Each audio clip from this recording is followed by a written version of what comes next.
Memaksimalkan cara kerja otak kanan dan kiri menjadi tujuan dari senam otak. Tentunya ini memberikan dampak positif, baik kepada para pemain, penonton di studio, maupun bagi penonton di rumah. Dengan cara ini secara tidak langsung YKS membuktikan kalau kehadirannya layak untuk dinantikan.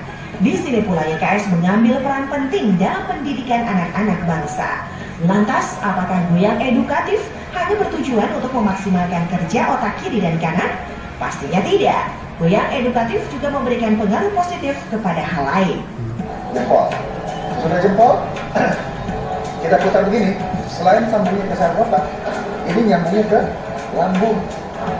Jadi kalau agak berat jempolnya diputar gini, artinya dirinya agak sakit, dia lagi ada masalah di lambung. Ya. Tapi kalau senam pintar kita lakukan begini, pencernaan lebih baik. Telunjuk. Nah, mulai lancar, bisa ikut, bagus. Telunjuk juga sama, telunjuk ke arah mana? Mata, sejari segini. Ya, sinus, langsung ke dada, paru-paru. Luar biasa kan? Apalagi kalau digerakkan kita di kayak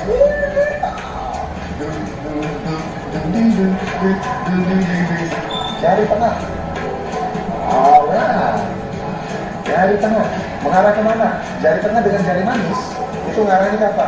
Ke bagian telinga, sampai ke telinga sini, bukan, terus sampai ke tiap pinggang. Efeknya apa? Jelas, lebih lentur. Ini juga koordinasi bahwa ini kan mulai jauh nih. Tadi kan dekat begini. Ini mulai jauh. Mulai jauh artinya lapangkan dada, paru-paru supaya makin lebar. Kita nggak boleh begini sebetulnya. Karena apa? Dia mengecilkan paru-paru. Sebaiknya begini. Oke? Makanya itu kenapa kita perlu kepala disayang-sayang, ditepuk-tepuk, karena koordinasi satunya adalah garis lurus, satunya melingkar. Senang ya, ini kadang-kadang juga baru tahu tuh senam pintar ternyata ada seperti itu.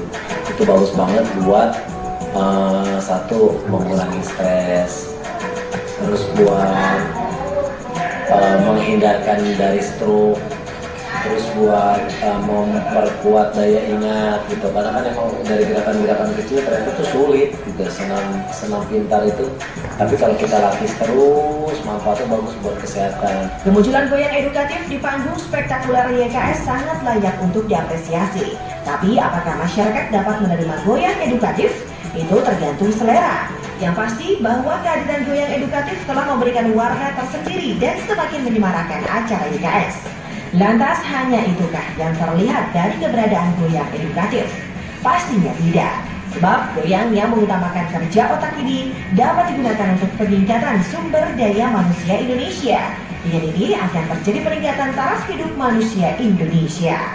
Melihat animo masyarakat tentang senam pintar ini, ya kita bersyukur ya ke Trans TV, kawan-kawan tim kreatifnya mengundang kita ke acara YKS kita nih, Keep Smile, di mana Indonesia sekarang mulai seperti kayak terbangun. Ini yang TV nasional pertama yang mengundang kita, dan kita sudah 2 kali di Keep Smile kita di YKS. Akhirnya seperti saya bilang tadi, kawan-kawan di seluruh Indonesia itu kayak terbangun. Hey, iya ternyata kita punya SDM, sumber daya manusia yang begitu banyak. Salah satu negara raksasa yang jumlah penduduknya paling banyak, sumber daya alamnya juga paling hebat. Kita konsentrasi dulu dari mulai gerakan-gerakan yang nggak terlalu sulit. Jadi diajarin dulu kayak ini 2. Terus ada kelinci itu pakai sini. Nah, ada tembak, ini kelinci. Jadi kita gini dulu pertama mudah ya. Tapi semakin kesini semakin susah. Dan kita konsentrasi pun semakin keasah gitu, dalam arti nggak cuma konsentrasi tapi kita juga sambil mikir. Bangga itu sudah pasti, tapi akan menjadi lebih berharga jika kebanggaan tersebut dijadikan motivasi dan inspirasi untuk selalu menghadirkan hal-hal baru dan spektakuler di atas panggung YKS.